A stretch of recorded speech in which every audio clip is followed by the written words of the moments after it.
Hello students, आज हम इकबाल की अज़मत से मुताल्लिक़ गुफ्तगू करते हैं। इकबाल जो हैं वो उर्दू शायरी के अज़ीम शायर हैं, अज़ीम शायर भी हैं और बेहतरीन फ़लसफ़ी और मुफ़क्किर हैं। तो हमने इस बीए के अंदर, हमारे निसाब के अंदर, हमारी यूनिवर्सिटी में जो निसाब है बीए का और एमए का, दोनों में इकबाल की नज़में पढ़ाई जाती हैं। इसलिए हमने इकबाल की अज़मत से मुताल्लिक़ गुफ्तगू करना बेहतर समझा है। इसमें हम उनकी शायरी की कुछ ऐसी सिफ़ात वग़ैरह, ऐसी ख़ुसूसियात से मुताल्लिक़ गुफ्तगू करेंगे जो कि इकबाल को इकबाल बनाती हैं, दूसरों से मुख्तलिफ़ करती हैं और उनकी इनफ़रादियत को नुमायाँ करती हैं। तो हम कुछ बुनियादी चीज़ें पहले देखते हैं। उनका पूरा नाम क्या था? मोहम्मद इकबाल था। पैदाइश उनकी कब हुई थी? 9 नवंबर 1877 ईस्वी में सियालकोट में हुई थी। ठीक है। वफ़ात कब हुई? वफ़ात हुई है 21 अप्रैल 1938 ईस्वी को लाहौर के अंदर। अब आता है इकबाल के उर्दू के शेरी मजमूए कौन कौन से हैं। देखो, उन्होंने उर्दू और फ़ारसी दोनों के अंदर शायरी की है, ये हमें मालूम है।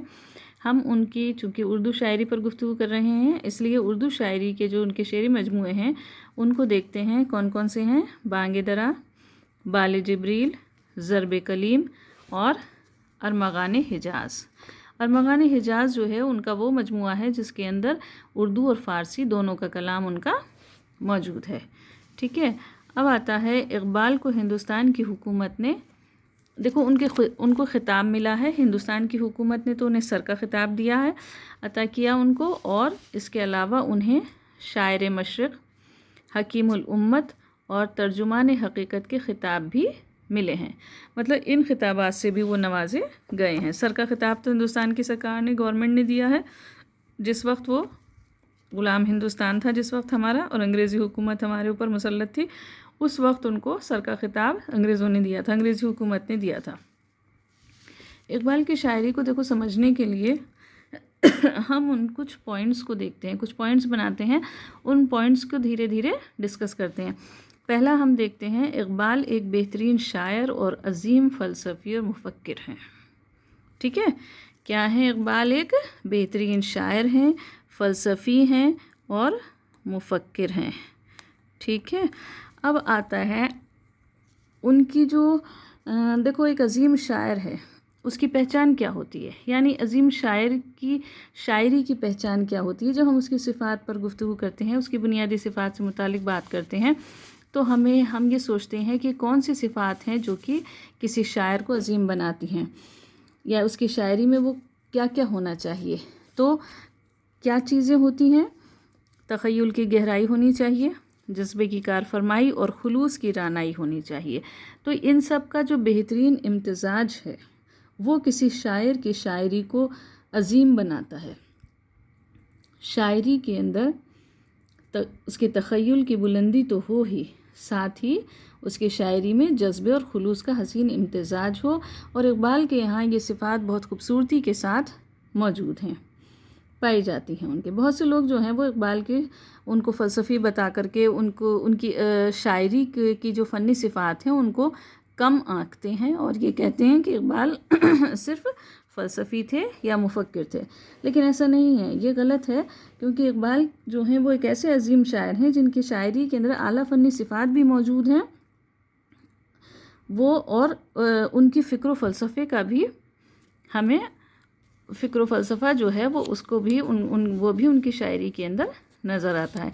तो इकबाल के हम दोनों सिफ़ात पर गुफ्तगू करेंगे। इकबाल ने जो शायरी की है उसके अंदर उन्होंने क्या किया है कि वो पामाल मज़ामीन से ही सरखपाने पसंद नहीं करते हैं, यानी उनके यहाँ सिर्फ रिवायती मज़ामीन नहीं है, बल्कि नए नए मौज़ूआत लेकर के आते हैं, नई नई तशबीहात लाते हैं, इस्तिआरात लाते हैं और इस्लाहात की ईजाद करते हैं वो, और उन्हें वो आम फहम बना देते हैं। मसलन देखो, जुगनू से हम उसकी एक मिसाल देखते हैं। उनकी एक नज़्म है जुगनू, बेहतरीन नज़्म है, उसके अंदर उनकी इसकी मिसाल हम देखते हैं। क्या है? जुगनू की रोशनी है काशा नए चमन में, जुगनू की रोशनी है काशा नए चमन में, या शम्मा जल रही है फूलों की अंजुमन में। आया है आसमां से उड़ कर कोई सितारा, या जान पड़ गई है महताब की किरण में। बेहतरीन उनकी नज़्म है जिसके अंदर उनकी शायरी की जो फ़नी सिफ़ात हैं वो हमें नज़र आती हैं, और हम ये नहीं कह सकते कि इकबाल सिर्फ़ एक मुफ़क्किर हैं या एक फ़लसफ़ी हैं और उनके यहाँ अच्छी शायरी की, अजीम शायरी की सिफ़ात नहीं पाई जाती हैं। दूसरा पॉइंट हम देखते हैं इकबाल की इब्तिदाई शायरी। देखो, शुरुआत जो उन्होंने की थी, जो इकबाल ने शायरी की इब्तिदा की, वो तो रिवायती अंदाज़ के अंदर की थी उन्होंने, बिल्कुल, और गज़ल से उन्होंने इसकी शायरी की इब्तिदा की थी। और उस ज़माने के अंदर धूम मचा रहे थे शायर दाग जो थे उस वक्त बहुत मशहूर थे, तो उन्होंने इकबाल ने दाग से इसला ली, लेकिन जल्दी ये सिलसिला जो था वो ख़त्म हो गया और वो नई मंजिलों की तरफ बढ़ गए। इब्तिदाई शायरी जो है इकबाल की, उसके अंदर उनके यहाँ वतनियत के जज्बात पाए जाते हैं। वतन परस्ती और हुब्बुल वतनी के मौज़ूआत जो हैं वो इकबाल की शायरी के अंदर पाए जाते हैं। यानी इकबाल ने वतन परस्ती के गीत जो हैं वो अपनी इब्तिदाई शायरी के अंदर बहुत खूबी के साथ गाए हैं। इकबाल जो हैं उनके यहाँ इस सिलसिले में बेहतरीन नज़में मिलती हैं। उनकी वो देखो, उनकी शोहरत का जो आगाज़ हुआ है वो तो उनकी तालिब इल्मी के ज़माने के अंदर ही हो गया था, यानी 1899 ईस्वी के अंदर जब वो अंजुमन हिमायत इस्लाम के जलसे के अंदर अपनी नज़म पढ़ते हैं ना, नाला यतीम, तो धूम मच जाती है उनकी और वो एक अच्छे शायर के रूप में इस्टेब्लिश हो जाते हैं। लोग समझ जाते हैं कि आइंदा जो उनका मुस्तकबिल है वो एक बहुत अच्छे शायर के रूप में सामने आने वाला है। वो अपनी नज़में जो पढ़ते हैं, हिमाला है इब्तिदाई दौर की नज़में, मशहूर नज़में हिमाला और हिंदुस्तानी बच्चों का कौमी गीत, ये जो नज़में हैं इसके अंदर उन्होंने अपने वतन की अज़मत के गीत गाए हैं और सदियों पुरानी जो तहज़ीब है उस तहज़ीब की उसको उन्होंने दोबारा से हमसे रोशनास कराया है। इसके अलावा उनकी नज़में हैं तराना हिंदी, जो इब्तिदाई दौर की अच्छी नज़में शुमार की जाती हैं, तस्वीर दर्द, नया शिवाला और मेरा वतन वही है। तो ये तमाम नज़में जो हैं वो इकबाल की वो नज़में हैं जिसके अंदर उनके यहाँ वतन परस्ती और हुब्बुल वतनी के जज्बात दिखाई देते हैं।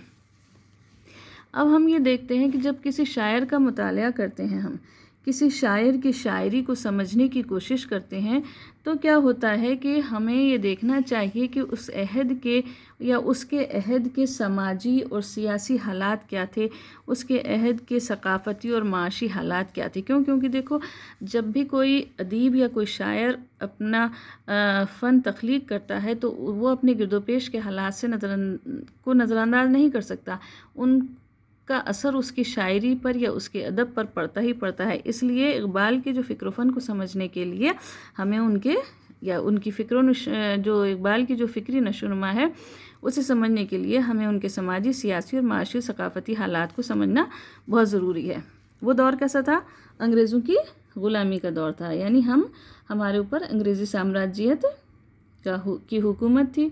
और क्योंकि इकबाल जो है वो ग़ुलाम हिंदुस्तान के अंदर पैदा हुए थे। इकबाल देखा ना हमने 1877 ईस्वी के अंदर वो पैदा हुए हैं, तो उस वक्त अंग्रेज़ों की ग़ुलामी थी, सनत व हरफत तबाह हो चुके थे और अंग्रेज़ों की जो पॉलिसी थी वो क्या थी? फूट डालो और राज करो की पॉलिसी थी, यानी वो हिंदू मुसलमानों को लड़ा करके और हुकूमत करना पसंद करते थे।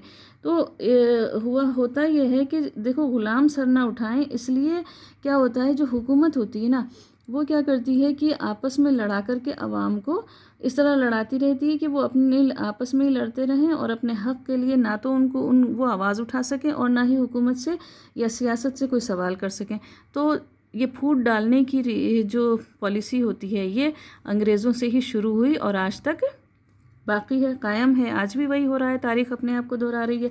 तो ये इसीलिए होता है कि अवाम जो है वो अपना सर न उठाए, अवाम के अंदर कोई फ़िक्र पैदा नहीं हो, अवाम की सोचने और समझने की सलाहियत को ख़त्म कर दो और वो आपस में ही लड़ते रहें। तो वो बात जो थी इकबाल के दौर के अंदर मौजूद थी। तो तालीमी निज़ाम उनका कैसा था? तालीमी निज़ाम उनका ऐसा था कि सिर्फ क्लर्क पैदा हो सकते हैं और आवाम के अंदर कोई फ़िक्री सलाहियतें पैदा नहीं हो। तो ये अंग्रेज़ों की ये पॉलिसी थी, या उनकी हुकूमत का वो वक्त था जब इकबाल पैदा हुए हैं। तो इन हालात का सामना जो था वो हिंदुस्तान के तमाम आवाम कर रहे थे, इकबाल भी उन्हीं हालात से दरपेश थे। लेकिन इकबाल जो थे वो ज़हीन थे, हसास थे, तो उन्होंने इन हालात को बहुत गौर से समझा اور ان حالات کے جو پس پشت جو عوامل تھے ان کی تہ میں اتر کر انہوں نے انسان کو حوصلے اور عمل کا پیغام دیا، یعنی ان کے حوصلے کو بلند کرنے کی کوشش کی، عمل کا پیغام دیا، عمل کی تلقین کی۔ اور ان کا فلسفہ کیا ہے؟ ان کا فلسفہ یہ ہے کہ استحصالی اور استبدادی نظام کو نیست و نابود کر کے ہی ایک نئی دنیا کی تخلیق ممکن ہے، یعنی جب تک پرانا نظام جس کے اندر ظلم اور جبر ہے اس نظام کو جب تک ختم نہیں کیا جائے تب تک ایک نئی دنیا کی تخلیق نہیں کی جا سکتی۔ انہوں نے خود لکھا، انہوں نے کیا لکھا؟ پھونک ڈالے یہ زمین و آسمان مستعار۔ ابھی ہم نے خضر راہ ختم کی ہے تو خضر راہ کے اندر سے ہی ہم نے یہ شعر لیا ہے، پھونک ڈالے یہ زمین و آسمان مستعار اور خاکستر سے آپ اپنا جہاں پیدا کرے۔ ٹھیک ہے، اب ہم اگلا پوائنٹ دیکھتے ہیں۔ اقبال کی شاعری کی جو صفات ہیں ان میں سے کیا ہے؟ پہلے ہم ان کی زندگی کے حالات سے دھیرے دھیرے ہم اسی طرح ہم ان کی شاعری کو سمجھنے کی کوشش کرتے ہیں۔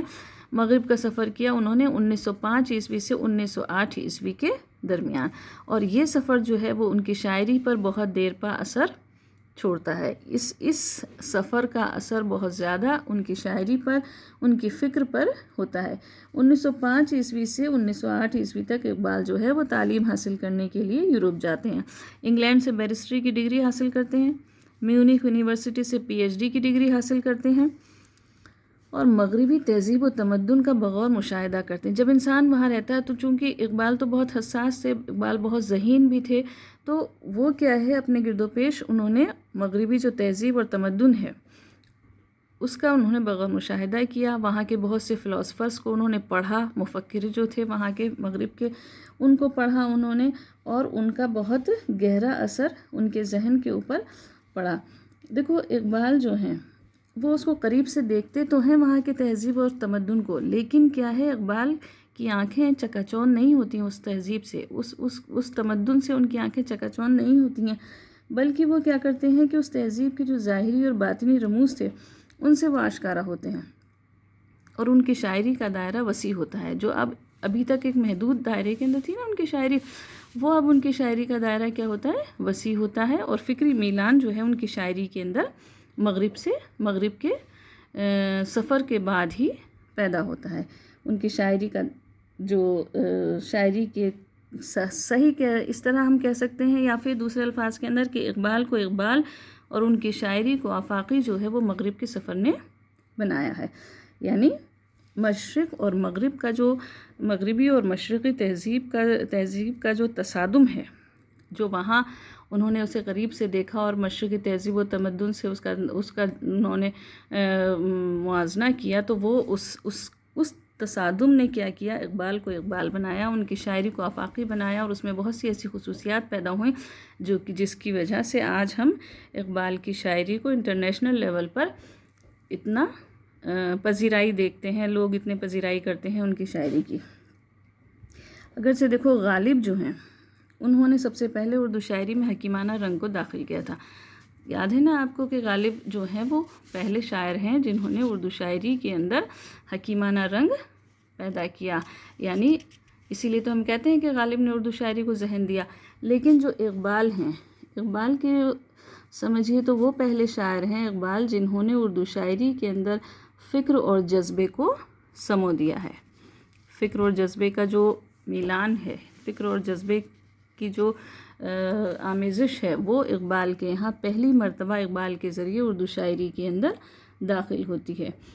یہ فکری میلان جو ہے وہ ان کے یہاں مغرب سے واپسی کے بعد ہی ہوتا ہے۔ ان کی مشہور نظم شکوہ شائع ہوئی، شکوہ کے بعد شمع اور شاعر سامنے آتی ہے کہ پہلی جنگ عظیم ہو جاتی ہے، اور پہلی جنگ عظیم میں یوں تو ہندوستانی جو ہیں وہ انگریزوں کی بہت مدد کرتے ہیں، لیکن کیا ہوتا ہے انگریز انہیں کیا دیتے ہیں؟ رولٹ ایکٹ کا، جلیانوالہ باغ اور مارشل لاء کے تحفے دیتے ہیں۔ تو اس کا رد عمل جو ہے وہ اقبال کے یہاں خضر راہ کی صورت میں سامنے آتا ہے، جو 1921 عیسوی کے اندر لکھی گئی تھی۔ تو یہ اس کے بعد کیا ہوا کہ اقبال کی جو حکیمانہ شاعری ہے، یا اقبال کی جو شاعری کا رنگ ہے، وہ بلندی کی طرف مائل رہتا ہے۔ 1935 عیسوی کے اندر ان کا شعری مجموعہ شائع ہوتا ہے، بال جبریل، اور 1936 عیسوی کے اندر ضرب کلیم آتا ہے۔ تو یہ دونوں جو شاعری کے مجموعے ہیں وہ اقبال کی اردو شاعری کے معراج کہے جا سکتے ہیں۔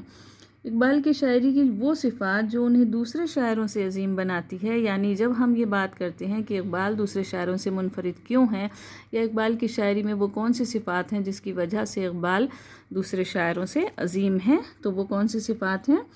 وہ ہیں کہ ان کے فکر و فن کے اندر احساس اور جذبے کا بہترین امتزاج پایا جاتا ہے، یعنی فکر و فن بھی ہے اور احساس اور جذبہ بھی ہے۔ دیکھو انہوں نے کیا لکھا، دیکھو ان کے ہم یہ مثال کے طور پر ہم یہ سمجھ سکتے ہیں کہ حقیقت ایک ہے، ہر شے کی خاکی ہو کہ نوری ہو۔ حقیقت ایک ہے، ہر شے کی خاکی ہو کہ نوری ہو، لہو خورشید کا ٹپکے اگر ذرے کا دل چیریں۔ یا پھر ان کا ایک اور شعر ہے، عروج آدم خاکی سے انجم سہمے جاتے ہیں، عروج آدم خاکی سے انجم سہمے جاتے ہیں کہ ٹوٹا ہوا تارا میں کامل نہ بن جائے۔ ٹھیک ہے، دیکھو آج ہم اتنا ہی دیکھیں گے۔ نیکسٹ جو اگلا ویڈیو ہے اس کے اندر ہم اقبال کی شاعری کے اندر کچھ جو دیگر خصوصیات ہیں ان کا الگ کچھ مختلف پوائنٹس بنا کر کے ان کا مطالعہ کریں گے۔ مثلا اسلامی دنیا کا مطالعہ اور عمل کا فلسفہ جو اقبال نے پیش کیا ہے، اسلامی دنیا کا مطالعہ کیا انہوں نے اور کس طرح انہوں نے عمل کا فلسفہ پیش کیا، یا فلسفہ خودی کا فلسفہ ان کا کیا ہے، یا عشق کا تصور انہوں نے جو پیش کیا ہے اس کی حقیقت کیا ہے، وہ کیا سمجھتے ہیں عشق سے، یہ سب باتیں ہیں، یا ان کی اور دوسری شاعری کی خصوصیات ہیں، ان سب پر ہم اگلی مرتبہ گفتگو کریں گے۔ امید ہے آپ لوگوں کو سمجھ میں آیا ہوگا یہ۔ Thank you.